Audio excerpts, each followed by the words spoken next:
All right. Sexual repression, which leads to sexual oppression and racial oppression. Lobengula, Khumalo. He was the last king of Metabeleland, which we call it Zimbabwe. They were descendants of some of the Zulus. His son, Peter, is charged with causing the majority of attitudes towards race, color, sex in England, or Great Britain, everyone call it. Great Britain had exhibitions they called circuses and fairs. It was where they exhibited their foreign people, normally for the wealthier people to come and see. Africans were brought into London to reenact battles, songs, and dances in front of a paying crowd. Peter was one of the performers. He was described as handsome, Christian, well-mannered, fluent in English. He met a female named Florence Jewel. No one knows exactly where they met, whether they met in Africa or whether they met in England. But in 1899, they lived together in London, not far from Earl Count. Rumors about them planning to wed spread and caused hostility. Newspapers featured sensationalist reports of the relationship and expressed shock that it was even considered being married to an African, and it caused an uproar. Her mother claimed her to be insane. Many priests refused to wed them. They eventually got married secretly. Moral village groups had formed.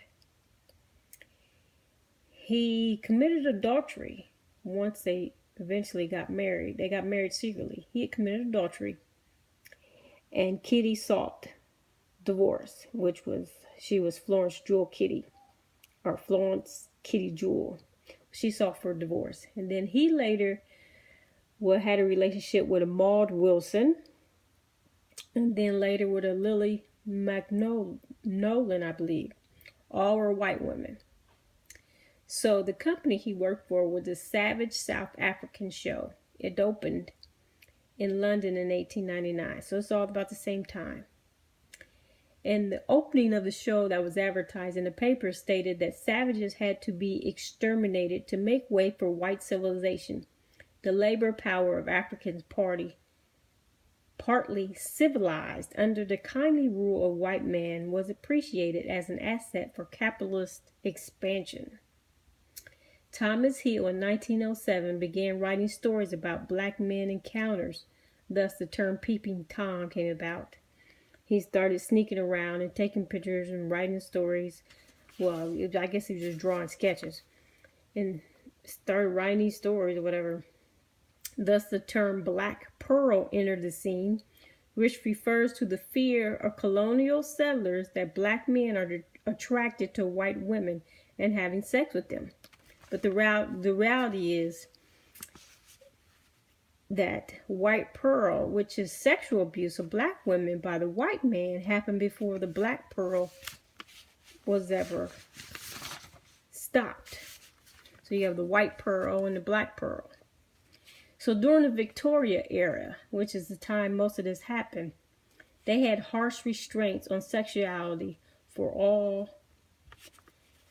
It was called sexual oppression, especially women.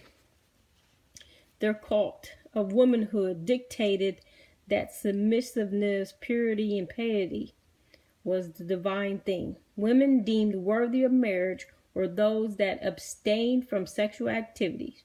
Young girls were to be kept in the house, and society respected was to get married, have a good home, and have children. But you were not allowed to enjoy sex. You were only allowed to procreate. Marital sex was seen as shameful necessity of married life. Physical intimacy was mostly considered a sin against God and church.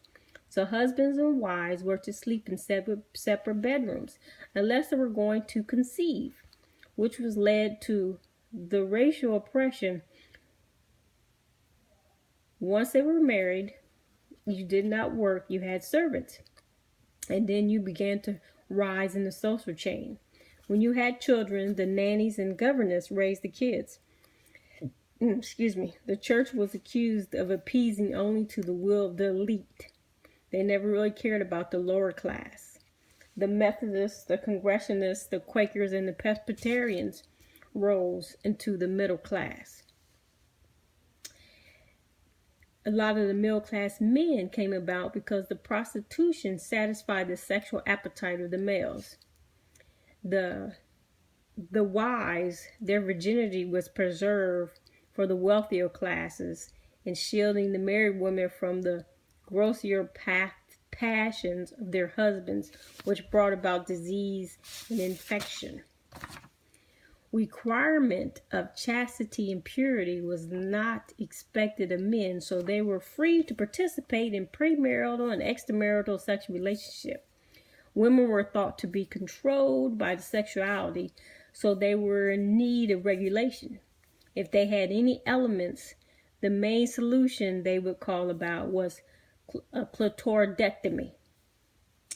Now, the Royal Navy in the Victorian era patrolled the Atlantic Ocean, stopped any ships that is suspected of trading African slaves to the Americas and freeing the slaves, and they dropped them off in Sierra Leone. The British had set up a crown colony in West Africa called Sierra Leone, and they transported the slaves there, the free slaves there. The free slaves there were from Nova Scotia, and they founded the Freetown. A matrimonial clause act of 1867 would allow women to get a divorce on the grounds of just their adultery alone, just somebody accusing you. But men, you had to prove it in order to get a divorce. Great Britain began to say that the miscegeneration was the consequence of the shortage of white women. Miscegeneration is the mixing or interracial mixing of black and white, which made them have racial oppression on top of slavery, what they were already doing. And racial oppression means burdening the Pacific race with an unjust or cruel restraints or impositions.